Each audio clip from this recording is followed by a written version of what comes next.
I think wars and genocides have a way of inserting themselves into our consciousness. I mean, they're graphic, they're visual, and they lend themselves to sensationalized media, right? But it's very, very easy for society to forget about the human legacies of war. So refugees are the human legacies of war, and poverty, dropout, all those things don't make for very good stories for very long.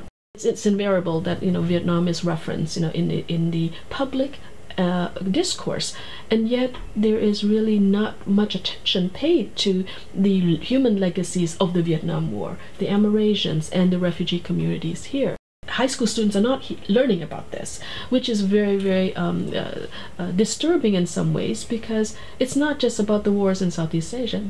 It's not just about the Vietnam War. It's not just about the Southeast Asian American experience. It's really U.S. history.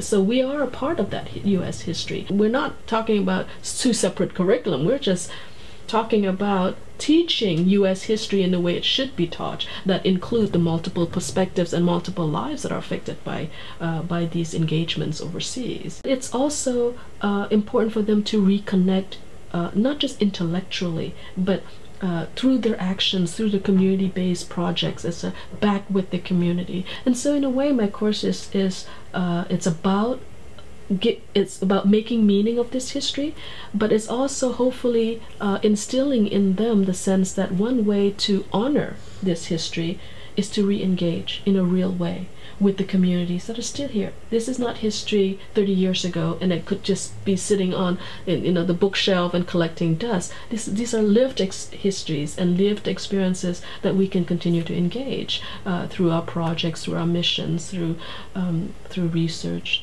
One of the greatest moments in my life was going to DC on one of these to do one of these testimonials, and walking into a room. It was one of these the congressional meetings in DC, and seeing staffers, very young staffers, mingling with these Congress people, and recognizing that 80% of them were students from my class, and I realized that we are making a difference. We are seeding a new generation who are carrying the message beyond the classroom. And that's the kind of thing that Berkeley needs to be proud of, and that's the kind of thing that Berkeley should be about. It's seeding this kind of global citizenship.